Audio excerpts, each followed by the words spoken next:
Everyone, कैसे हो आप सब? ठीक हो ना? सी मीट माय फ्रेंड गणेशा मेरे घर पर आए हैं और मेरे स्कूल में भी आए हैं। ये तो आपके घर पर भी होंगे ना? आप अभी उनकी रोज आरती करते हो, पूजा करते हो, स्टोरीज सुनते हो, टीवी में भी आता है। तो आज मैं आपको एक मस्त वाली स्टोरी बताऊंगी। पता है गणपति बापा की। अब जो गणपति बापा है ना हमारे, वो मेरे और आपकी तरह नॉटी हैं। जब छोटे थे तो वो नॉटी थे। वो अपने मम्मी और डैडी के साथ कैलाश पर्वत पर रहते थे। ठीक है, तो मम्मी तो घर पे काम कर रही थी और पापा उनके जो है ना वो जॉब कर रहे थे। ठीक है, तो वो थे उनको खेलने का बहुत अच्छा लगता था, बहुत मस्ती करना।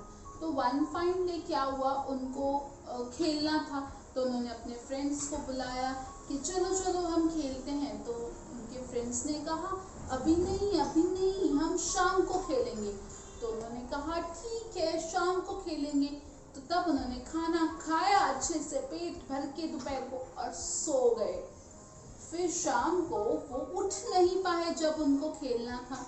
तो वो जब उठे तो बहुत लेट हो चुकी थी और उन्होंने देखा कि उनके फ्रेंड्स तो चले गए।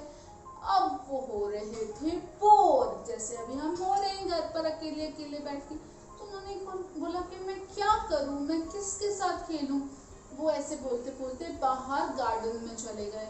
फ्लावर के साथ थोड़ी देर खेल रहे थे, ग्रास में वो जंपिंग कर रहे थे, रोलिंग कर रहे थे। फिर बटरफ्लाई देखी उन्होंने, तो बटरफ्लाई के साथ खेल रहे थे। फिर उनका ध्यान गया एक दूर से एक एनिमल आ रही थी, वाइट कलर। ठीक है, तो उन्होंने ध्यान से देखा तो एक मस्त वाइट सॉफ्ट कैट थी।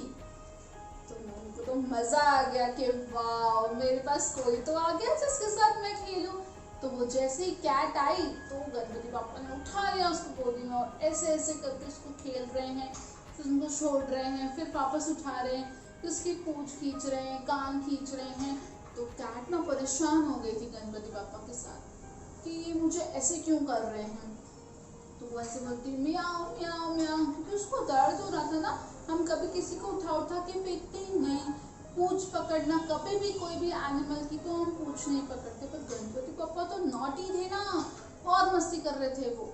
उनके साथ कैट के साथ उन्होंने बहुत खेला, गड़ी गड़ी पूंछ खींचना है, फेंकना है, उठाना है, फिर उसके पीछे पीछे दौड़ना है, उसको दौड़ाना है। फिर जैसे वो भागने की कोशिश करे, इस झटपट से उठा लेना है। तो ऐसे उसके साथ बहुत खेला। फिर उन्होंने सोचा कि अब मैं तो बोर हो गया कैट के साथ खेल के, और वो कैट म्याऊं म्याऊं भी बहुत कर रही थी। फिर उन्होंने कैट को बोला now you are free to go, अब मैं बोर हो गया, अब मुझे और तुम्हारे साथ नहीं खेलना। फिर उनको लगा कि अब तो शाम बहुत ज़्यादा हो गई है, लेट हो रहा है, अंधेरा हो रहा है, अब मुझे घर जाना चाहिए। फिर जैसे ही वो अपने घर गए तो घर में एंटर होते ही उनको उनकी मम्मा का आवाज़ आने लगा। उनकी मम्मा को दर्द हो रहा था, पेन हो रहा था। तो उनकी मम्मा का आवाज़ आने लगा। जैसे दौड़ते दौड़ते वो अपनी मम्मा के पास गए, क्या हुआ मम्मा, आपको क्या हुआ, मम्मा आपको कहाँ दुख रहा है, मम्मा क्या हुआ। तो उन्होंने देखा कि उनकी मम्मा को ना यहाँ पे सब मिट्टी विट्टी लगी हुई थी और घास लगी हुई थी और इससे थोड़ी कीचड़ लगी हुई थी। तो उन्होंने बोला कि मम्मा कौन है जिसने आपका ये हाल किया है, मुझे अभी बताओ, मैं उसको नहीं छोड़ूंगा, मुझे बताओ। तो उसकी मम्मा ने कहा, गणपति पापा की मम्मा ने कहा कि आप छोड़ो, चलो जाने भी दो, क्या करना है झगड़ा। तो गणपति पापा ने बोला नहीं ऐसे थोड़ी होता है, मुझे तो बताना ही पड़ेगा आपको, मैं तो देखूंगा, मैं तो पनिश करूंगा उसको। फिर पार्वती माता है ना उनकी मम्मा, उन्होंने कहा आप ही ने तो किया गणपति जी, आपने ही तो किया मेरा ये। तो गणपति पापा तो सोचने लगे, ऐसे ऐसे करके सोचने लगे कि ये सब तो मैंने कैट के साथ किया था, मम्मा को कैसे हो गया। अरे ऐसे सोच रहे थे वो। फिर उन्होंने ना अपनी मम्मा को सॉरी बोला।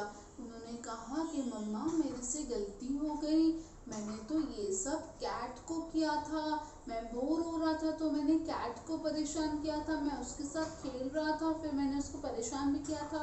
और मैंने उसको उठा के कीचड़ में भी फेंका था, गार्डन में पानी डला हुआ था तो कीचड़ थी। ओह, तो मम्मा ने कहा हाँ मुझे ना आपके साथ खेलने का मन हुआ था ना, तो मैं कैट बन के आपके साथ खेलने आई थी, आपने कैट के साथ मिसबिहेव किया ना। तो गणपति पापा ने बोला आई एम सो सॉरी मम्मा, अब से मैं कभी भी ऐसे नहीं करूँगा, आई प्रॉमिस मैं कभी भी किसी को मिसट्रीट या मिसबिहेव किसी के साथ नहीं करूँगा, मैं गुड बॉय बन के रहूँगा, मैं मस्ती ऐसी वाली नहीं करूँगा। तो उसकी मम्मा ने बोला ठीक है बेटा, वेरी गुड, अब से ऐसे नहीं करना, ठीक है। फिर वो एकदम से अच्छी हो गई, सब कुछ क्लीन व्लीन होके। तो the moral of the story, यानी हम इस स्टोरी से क्या सीखते हैं बेटा, हमें कभी भी किसी भी छोटे या बड़े के साथ मिसबिहेव नहीं करना चाहिए। हमें सबको लव एंड अफेक्शन के साथ ट्रीट करना चाहिए, हमें सबके साथ अच्छे से बिहेव करना चाहिए, चाहे वो कोई कितना भी छोटा हो, हमें उसके साथ अच्छे से बिहेव करना चाहिए। और इम्पोर्टेंट बात ये है कि आप किसी के साथ ऐसा ही बिहेव करें जैसा आप अपने साथ वो बिहेवियर चाहते हैं। आप उनके साथ, बाहर वालों के साथ या उनके घर वालों के साथ ऐसा बिहेव करें जैसे आपके घर वालों के साथ कोई बिहेव करे तो आपको चले। अगर आप किसी के साथ बैड बिहेव करेंगे तो वो भी आपके साथ बैड बिहेव करेंगे। इसीलिए हमेशा हमारा जो बिहेवियर है वो courteous and love and affection वाला होना चाहिए, ठीक है। अब आपको अपनी संभाल रखनी है, गणपति पापा की आरती में जाएं तो आपको मास्क लगा के जाना है, डिस्टेंस बना के रखना है, ठीक है। एंजॉय कीजिए।